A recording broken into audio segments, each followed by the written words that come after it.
Creo que es interesante empezar haciendo un pequeño recorrido por la historia de la fotografía.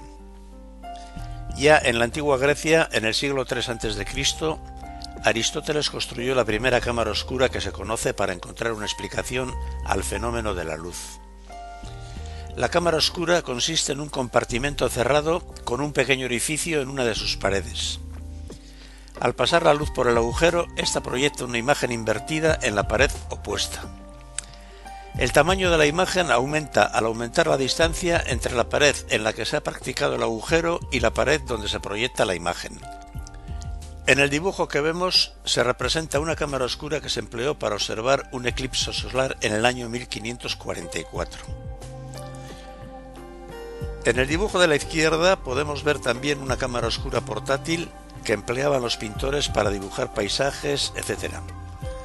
La imagen que se refleja en la pared se ve invertida. Y ya en el siglo XVI, el físico napolitano Della Porta le antepuso una lente biconvexa, una lupa, y con ello consiguió una mayor nitidez y luminosidad. Esto supuso una gran aportación para el desarrollo de la fotografía, ya que marcó el principio de lo que hoy conocemos como objetivo de la cámara. En el grabado de la derecha podemos ver una cámara oscura en la que la imagen es reflejada en un espejo para corregir la inversión. Algo parecido a lo que hoy en día vemos por el visor de una cámara reflex. La cámara oscura fue utilizada por muchos pintores del Renacimiento: Canaletto, Durero, Da Vinci, Vermeer, etc. Aquí vemos unos dibujos de Canaletto del siglo XVII. Se cree que el pintor utilizó la cámara oscura para realizarlos. La perspectiva de Canaletto en sus cuadros es muy parecida a la que conseguimos con la fotografía. Sin duda esto se debe a la utilización de la cámara oscura. En el año 1826, Nicéforo Niepce obtuvo una de las primeras imágenes fotográficas, aunque no consiguió fijarla permanentemente.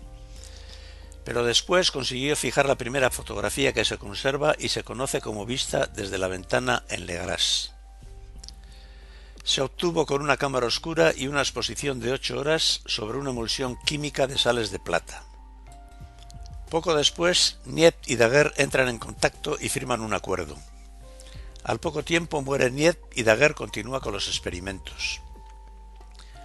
Con apoyo del gobierno francés y un gran despliegue mediático, en el año 1839 hace público su proceso para la obtención de fotografías sobre una superficie de plata. Esta superficie estaba pulida como un espejo. Se utilizaron también placas de cobre plateado para economizar. Le llamó daguerrotipo. Resolvía algunos problemas técnicos del procedimiento inicial y reducía los tiempos de exposición considerablemente. Casi al mismo tiempo, Florence, Bayer y Talbot desarrollaron otros métodos diferentes sin conocerse entre ellos. Talbot obtenía negativos sobre un soporte de papel y con estos negativos producía copias positivas también sobre papel. A este procedimiento se le llamó calotipo o talbottipo. Estos daguerrotipos empezaron a divulgarse entre la clase burguesa de la Revolución Industrial. El ferrotipo es un positivo sobre una hoja de metal de hierro o de acero esmaltado y es usado como soporte para la emulsión fotográfica del colodión. No necesita de secado y se pueden producir instantáneas en pocos minutos. Por eso lo usaban los fotógrafos que trabajaban en ferias, carnavales, etc. Hubo otros procedimientos como el ambrotipo. Se creaba un negativo subexpuesto partiendo del colodión húmedo. Luego se oscurecía el fondo, bien pintando el vidrio de negro o poniendo una tela de cartón negro por detrás, lo que permitía ver la imagen en positivo de una forma similar a los daguerrotipos. Aquí vemos un retrato de Theodore Roosevelt sobre una vieja placa de colodión húmedo. A pesar de su estado se puede apreciar la gran calidad fotográfica. El colodión húmedo es un procedimiento fotográfico creado en el año 1851 por Gustave Le Gray. Fue el primero en utilizar un procedimiento con este compuesto y consiguió imágenes mediante el revelado con sulfato de protóxido de hierro. Su uso generalizado motivó el abandono de otros procedimientos como el daguerrotipo y el calotipo. Pero también fue desplazado por el procedimiento gelatino-bromuro, que consistía en una placa de vidrio sobre la que se extendía una solución de bromuro de cadmio, agua y gelatina sensibilizada con nitrato de plata. que ya no necesitaba mantener húmeda la placa. Con estas placas se consiguió bajar el tiempo de exposición a 1/4 de segundo, lo que nos acerca bastante al concepto de la fotografía instantánea. A partir de 1888, Kodak sacó al mercado una cámara fotográfica que utilizaba carretes de película enrollable en lugar de placas planas. Se puede decir que este fue el comienzo de la fotografía de aficionados. La primera fotografía en color es de una cinta de lana a cuadros llamada Tartan Ribbon. Fue tomada en el año 1861 por el físico escocés Maxwell y recibió el nombre de tricomía. Fue el primer sistema aditivo RGB aplicado a la fotografía utilizando filtros coloreados. Se hizo en 3 tomas, en cada toma con un filtro diferente, rojo, verde y azul. Cada una de las 3 imágenes se proyectaba sobre una misma pantalla. Varios métodos fueron ideados desde 1862. Uno de ellos estaba basado en el método sustractivo del color, utilizando 3 negativos para una foto y colocando un filtro entre la placa y el objetivo. El positivo se obtenía con la utilización del colorante correspondiente al color que representaba cada negativo. Era una fotografía única conteniendo los 3 colores. Era un método muy difícil de realizar y no resultó práctico ni comercial. A lo largo del siglo XIX y principios del XX, las fotografías se coloreaban a mano, con acuarelas, óleos, anilinas y otros pigmentos. Pero esto no se puede considerar un método técnicamente fotográfico. La auténtica primera placa fotográfica en color, conocida comercialmente como Autochrome, fue patentada en diciembre de 1903 por los hermanos Lumière, pero no llegó a los mercados hasta 1907. Se fabricaban en Francia y eran transparencias o diapositivas en soporte de vidrio. Fueron utilizadas por fotógrafos de todo el mundo. La primera película fotográfica en color moderna fue Kodachrome. Se utilizó por primera vez en 1935 y se dejó de fabricar en el año 2009.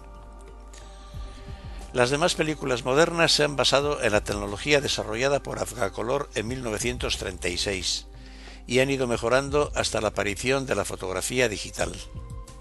En 1960 los primeros VTR, Videotape Recorder, ya eran capaces de capturar imágenes, convertirlas en señal eléctrica y guardarlas en soporte magnético. 1969 está considerado como el inicio de la carrera digital. Se diseña la estructura básica del primer CCD o dispositivo de carga acoplada.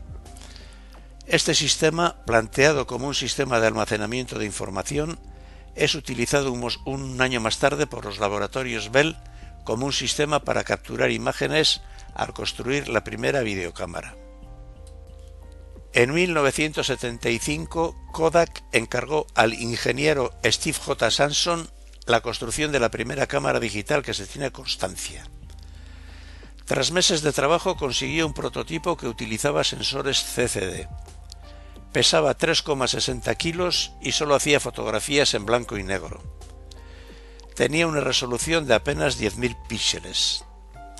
Guardaba las imágenes en una cinta magnética y tardó 23 segundos en procesar la captura de la primera imagen.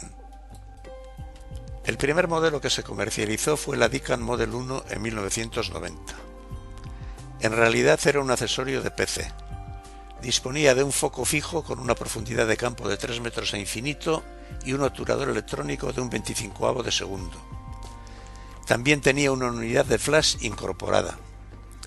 Para utilizarla se precisaba de un ordenador PC IBM o compatible. Luego le siguieron la DC-40 de Kodak o su versión para Mac, la QuickTime de Apple, con las mismas funciones. Se necesitaron 6 años más para llegar en 1997 a la DC-210 de Kodak, de diseño ergonómico, uso sencillo y que tenía una pantalla LCD en color. El almacenamiento lo hacía a través de una tarjeta de memoria. Y así llegamos a las cámaras digitales de nuestros días, con cámaras compactas de objetivos intercambiables, reflex, etc. Y todo esto va en continua y rápida evolución tecnológica. Y con esto termino este breve repaso a la historia de la fotografía.